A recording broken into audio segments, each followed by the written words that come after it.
नमस्कार, माय न्यूजमध्ये आपल्या सगळ्यांचं स्वागत. मी अविनाश आदक. मित्रांनो, पिंपरी चिंचवड महानगरपालिका निवडणुका झाल्यानंतर पिंपरी चिंचवड महानगरपालिकेच्या 10 स्वीकृत सदस्यपदाची चर्चा गेल्या अनेक दिवसांपासून सुरू आहे. त्यासाठी राष्ट्रवादी काँग्रेसने 3 नावं महानगरपालिका आणि त्यांच्या पक्षाच्या नेतृत्वाकडून महानगरपालिकेकडे दिलेली आहेत आणि वारंवार राष्ट्रवादी काँग्रेस स्वीकृत सदस्यपदाची नावे जाहीर करण्याच्या संदर्भामध्ये पाठपुरावा करते. पण भारतीय जनता पार्टीच्या वाट्याला असलेल्या 7 जागांवरून गेल्या अनेक दिवसांपासून नावं प्रलंबित आहेत आणि याच सर्व पार्श्वभूमीवरती या स्वीकृत सदस्यांची नावे कधी जाहीर होणार अशा पद्धतीच्या चर्चा शहरामध्ये आहेत. गेल्या सर्वसाधारण सभेमध्ये जुलै 2015च्या सर्वसाधारण सभेमध्ये हा विषय मांडला जाणार आहे आणि त्याच पार्श्वभूमीवरती पिंपरी चिंचवड शहरामध्ये एका वेगळ्याच मुद्द्याला सध्या तोंड फुटतंय. भारतीय जनता पार्टीच्या वतीनं पिंपरी चिंचवड शहरातील या ठिकाणी जन्म झालेला किंवा या ठिकाणी भूमिपुत्र असलेल्या ब्राह्मण समाजाच्या व्यक्तीला प्रतिनिधित्व करण्याची संधी मिळावी अशा प्रकारची एक मागणी ब्राह्मण समाजाच्या वतीने जोर धरत आहे आणि याच विषयावरती चर्चा करण्यासाठी आज समस्त ब्राह्मण संघाचे अध्यक्ष संस्थापक आपल्यासोबत आहेत. आदरणीय सचिन बोधनी सर नमस्कार. माय न्यूजमध्ये तुमचं स्वागत. सर, एकूणच पहिलं तर आपल्या प्रेक्षकांना तुमच्या ब्राह्मण महासंघाच्या कार्याबद्दल सांगा आणि तुमची पार्श्वभूमी सांगा जेणेकरून आपला परिचय होईल. नमस्कार, माझं नाव डॉक्टर सचिन बोधनी आहे. सायकोलॉजी या विषयामध्ये मी डॉक्टर म्हणून माझं हे झालेलं आहे आणि समस्त ब्राह्मण संघाचा स्थापना अनेक वेगवेगळ्या ब्राह्मण संघटना मिळून मागच्या इलेक्शनच्या वेळेसपासून झालेली आहे. यामध्ये प्रामुख्याने आम्ही फक्त एवढीच मागणी करतो की जे काही ब्राह्मण समाजाचे विषय असतील, जे काही ब्राह्मण समाजाच्या अडचणी असतील, समस्या असतील, त्याला प्रतिनिधित्व त्याचं व्यवस्थित व्हावं म्हणून ब्राह्मण समाजाला देखील महानगरपालिकेमध्ये प्रतिनिधित्व मिळावं. सर, एकूणच पिंपरी चिंचवड शहरामध्ये आज ब्राह्मण समाजाची संख्या किती आहे आणि त्यावरून या आपल्या पिंपरी चिंचवड शहराच्या विकासासाठी, इथल्या जडणघडणीसाठी ब्राह्मण समाजाचं एकूण योगदान कशा पद्धतीचं आहे, तुम्ही काय सांगाल? आज तुम्ही जर बघितलं तर या पिंपरी चिंचवडमध्ये किमान 2 ते 2.5 लाख ब्राह्मण या पिंपरी चिंचवडमध्ये आज वसत आहेत. अच्छा. आज तुम्ही जर बघितलं तर मी असं म्हणत नाही, बघा सगळा समाज मिळून आज शहर घडत असतं. या करत असताना ब्राह्मण समाजाचा देखील आपण ज्याला म्हणतो की कर्तृत्व आहे, ब्राह्मण समाजाचं देखील याला हातभार आहे.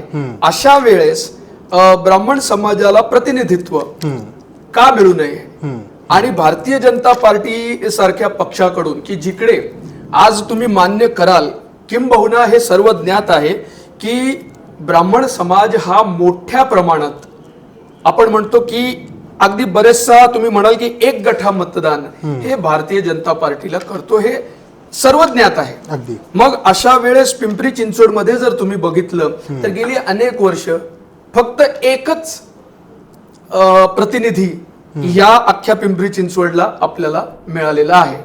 या वेळेस जर स्वीकृत नगरसेवकाची नावं दिली जात आहेत तर आमचं कायम, याच्या आधीही ज्या वेळेस आम्ही रवींद्र चव्हाण साहेबांना भेटलो त्यावेळेस आम्ही म्हणलं की आम्ही तुम्हाला नावं देत नाही, पण तुम्ही योग्य ती निवड करून तुम्ही त्यांना निवडणूक लढायला द्यावं. त्यावेळेसही आम्हाला इथून 2 ते 3 सीट मिळाले. पण ह्या वेळेस मात्र आमची ही मागणी आहे, अट्टाहास आहे, आग्रह आहे आणि शेवटी असं असतं की आग्रह आपण अट्टाहास आपण आपल्या आईकडेच करतो, तर तो आग्रह आमचा अट्टाहास आहे की एक तरी प्रतिनिधी हा ब्राह्मण समाजातून जो इथेच राहिलेला आहे, इथेच वाढलेला आहे, म्हणजे जो जन्म इथे झालेला आहे, अशा व्यक्तीला आणि जो भाजप बरोबर काम करतोय त्याला तुम्ही संधी द्यावी, म्हणजे तो समाजाचे जे काही प्रश्न असतील ते व्यवस्थितपणे कॉर्पोरेशनच्या सगळ्या सभांमध्ये तो व्यवस्थित मांडू शकेल. नक्कीच सर, तुम्ही सांगताय ब्राह्मण समाजाकडे पाहण्याचा एकतर खरा तर दृष्टिकोन हाच आहे की ब्राह्मण समाजाचा व्यक्ती किंवा ब्राह्मण समुदाय मोठ्या प्रमाणे भारतीय जनता पक्षाला समर्थन देतो. शेठजी भटजींचा पक्ष म्हणून भारतीय जनता पार्टीची एक ओळखही देशभर आपल्याला पाहायला मिळते.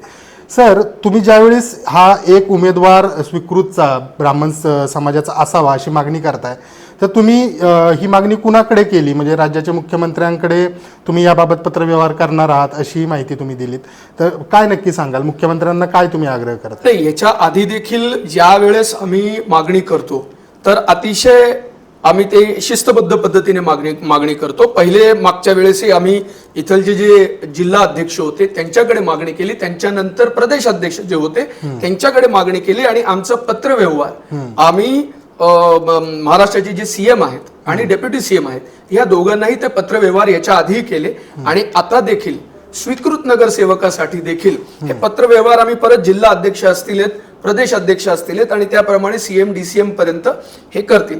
भारतीय जनता पार्टीमध्ये एक शिस्त आहे आणि त्या शिस्तीनेच सगळं कार्य होत असतं. त्यामुळे आम्ही देखील त्या शिस्तीचं पालन व्हावं आणि या पद्धतीने ते सगळं लोकांपर्यंत गोष्टी पोचाव्यात.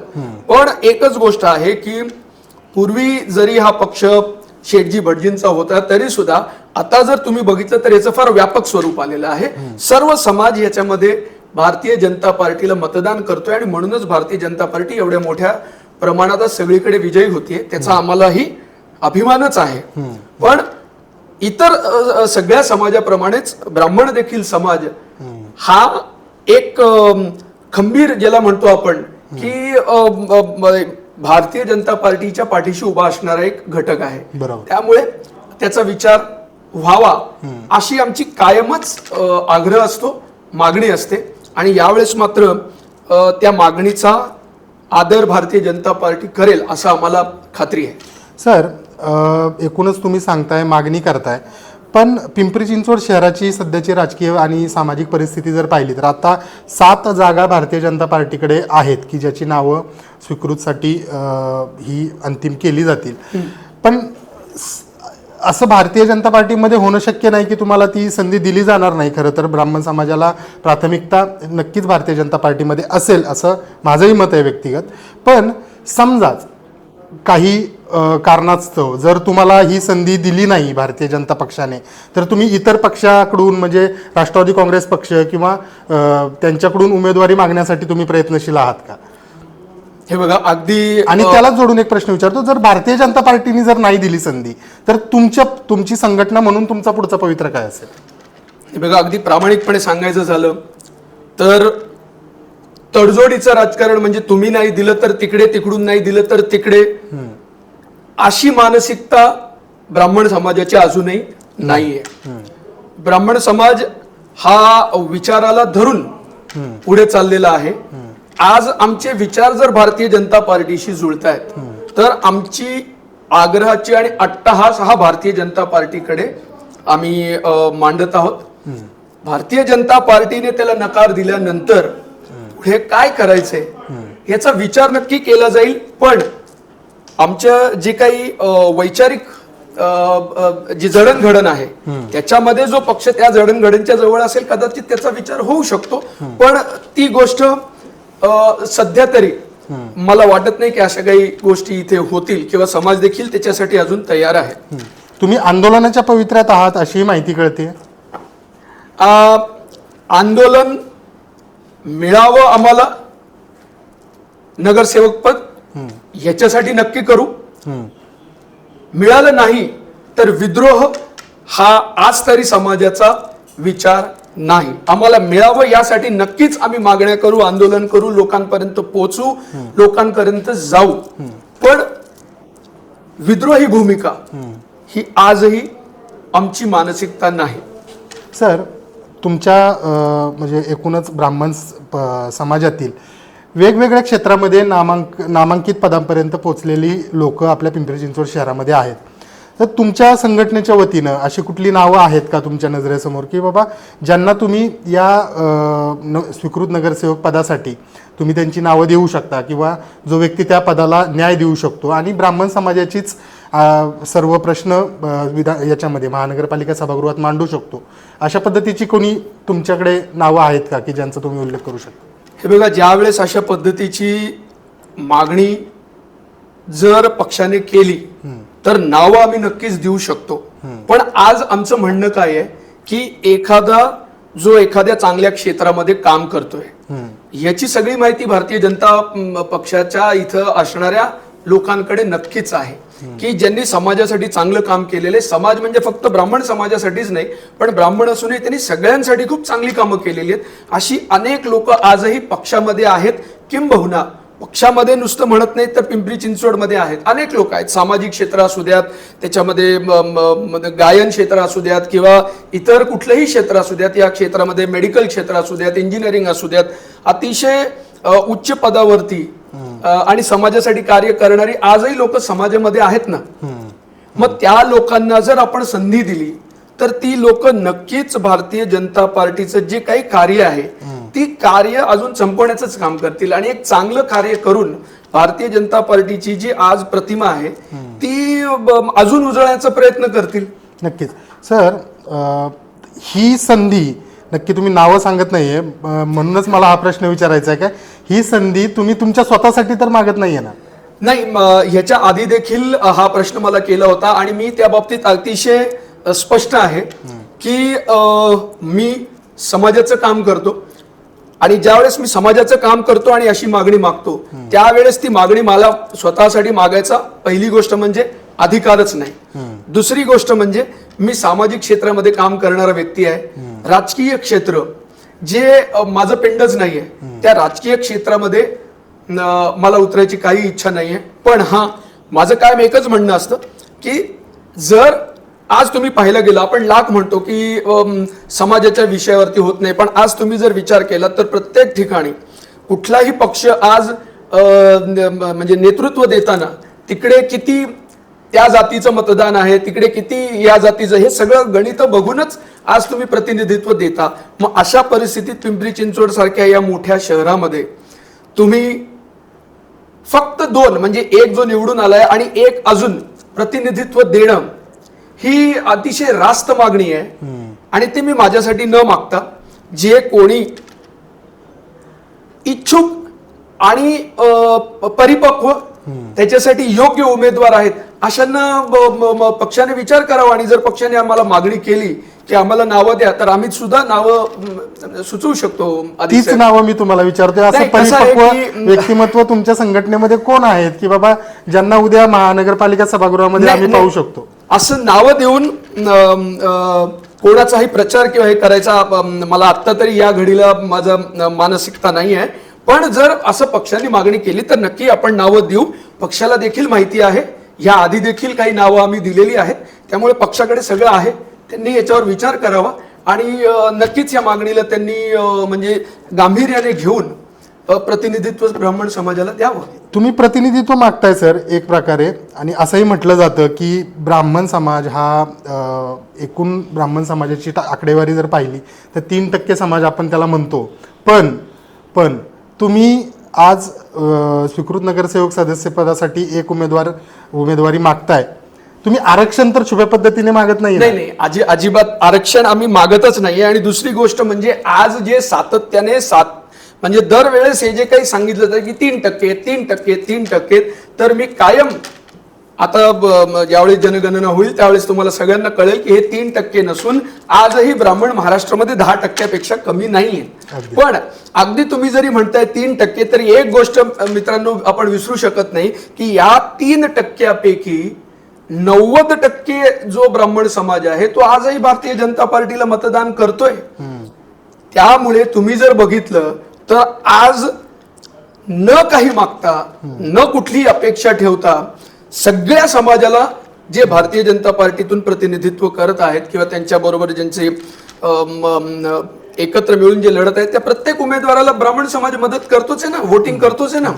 मग कधीतरी ह्याही समाजाने ब्राह्मण समाजाचा विचार करून थोडंसं मनाचा मोठेपणा दाखवून इथलच्या ही जे काही लोकल नगरसेवक आणि जे प्रतिनिधी आहेत, ज्याला म्हणतो आपण अध्यक्ष आहेत किंवा इतर लोक आहेत, त्यांनी विचार करावा आणि एखाद्या ब्राह्मण व्यक्तीला त्यांनी नक्कीच उमेदवारी द्यावी. सर, मला माझ्या सूत्रांकडून मिळालेल्या माहितीनुसार तुमच्या संघटनेमधले काही सभासद किंवा काही पदाधिकारी अशीही चर्चा करतायत जर की भारतीय जनता पार्टीमध्ये आपल्याला संधी मिळाली नाही तर आपण आर या पारच्या लढाई ही समजून आपण सध्या जी कॉक्रोच जनता पार्टीचं जे आंदोलन सुरू आहे तर त्या आंदोलनाला आपण पूर्णपणे समर्थन देऊ अशा प्रकारची चर्चा तुमच्या संघटनेत आहे, त्याबद्दल तुम्ही काय सांगाल? नाही बघा, आम्ही ज्या संघटना मिळून आम्ही जे काम करतोय तर आमच्या डोक्यात असली कुठलीही कल्पना नाही. आजच जर तुम्ही बघितलं तर 4400 दिवस आज पूर्ण करणारे नरेंद्र मोदींसारखं जे नेतृत्व आज प्राईम मिनिस्टर म्हणून भारताला लाभलंय आणि देवेंद्रजींसारखं एक नेतृत्व जे महाराष्ट्राला लाभलंय, तर ह्या नेतृत्वामध्ये भारतीय जनता पार्टीने जे काही समाजासाठी कार्य केलेलं आहे ते अतिशय उत्तम कार्य आहे. मग असं कार्य करत असताना फक्त आम्हाला नेतृत्व नाही दिलं म्हणून देशविरोधी किंवा समाजविरोधी काम करावं अशी अजिबातही समस्त ब्राह्मण संघाचे विचारही नाहीत. आणि अशी आम्ही कुठली म्हणजे त्याच्यासाठी कॉक्रोच जनता पार्टी आम्ही जॉईन करू किंवा त्यांना सपोर्ट देऊ किंवा त्यांच्या बरोबर जाऊ असे कुठलीही मानसिकता माझ्या बरोबर असणाऱ्या जेवढ्या पण संघटना आहेत त्यांची कुणाचीही नाही. हे मी अगदी अधिक साहेब तुम्हाला मी स्पष्ट करतो. कॉक्रोच जनता पार्टीचे मुद्दे पटतात का तुम्हाला?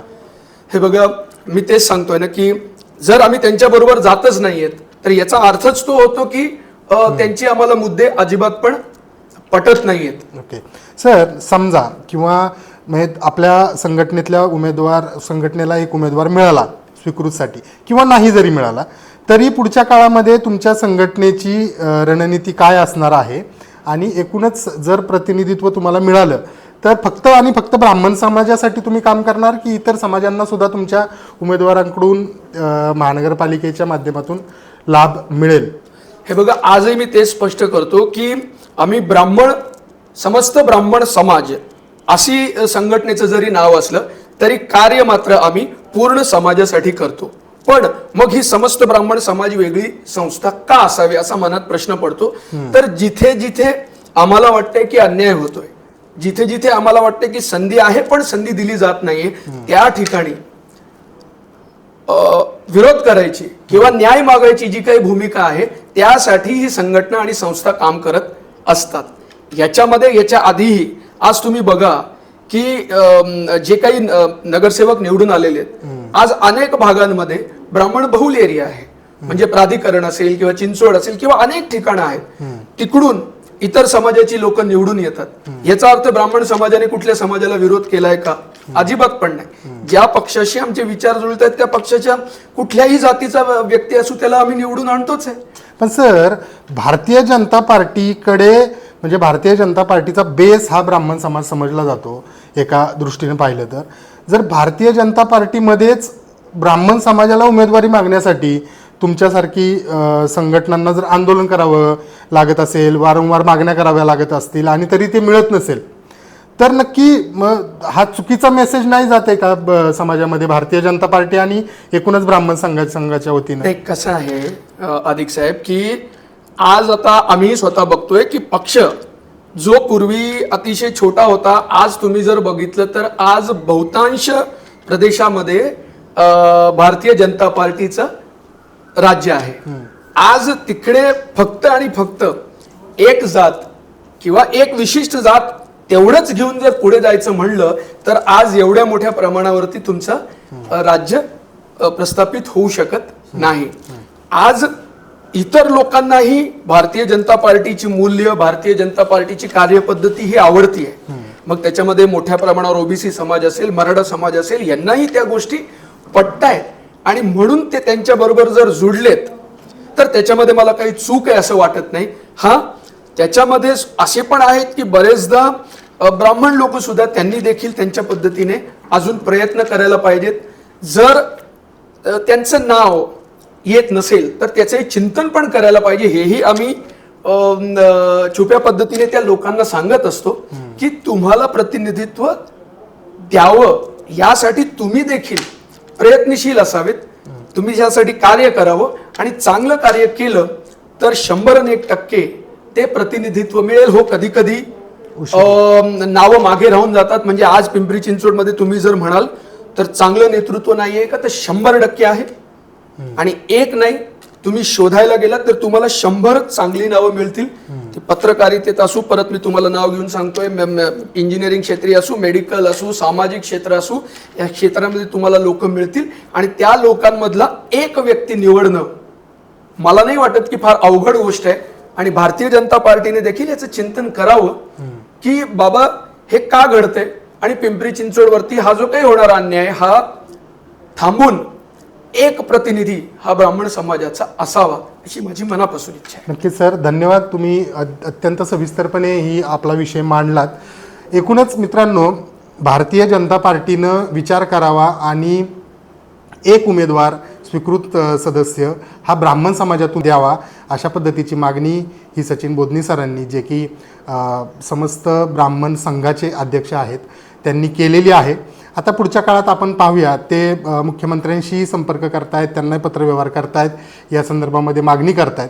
पुढच्या काळामध्ये आता पाहूया, सर्वसाधारण सभेमध्ये हा विषय मांडला जाणार आहे. तोपर्यंत या विषयासंदर्भात काही निर्णय भारतीय जनता पार्टीच्या वरिष्ठ पातळीवरती होतोय, याकडे आपण लक्ष देऊ. सर, तुम्ही आमच्या कार्यक्रमामध्ये आलात, आपलं मत व्यक्त केलं, त्याबद्दल मनापासून आभार. महाई न्यूजच्या सर्व प्रेक्षकांना विनंती की अशा विविध सामाजिक राजकीय घडामोडी जाणून घेण्यासाठी महाई न्यूजला फॉलो करा, पाहत राहा महाई न्यूज. धन्यवाद.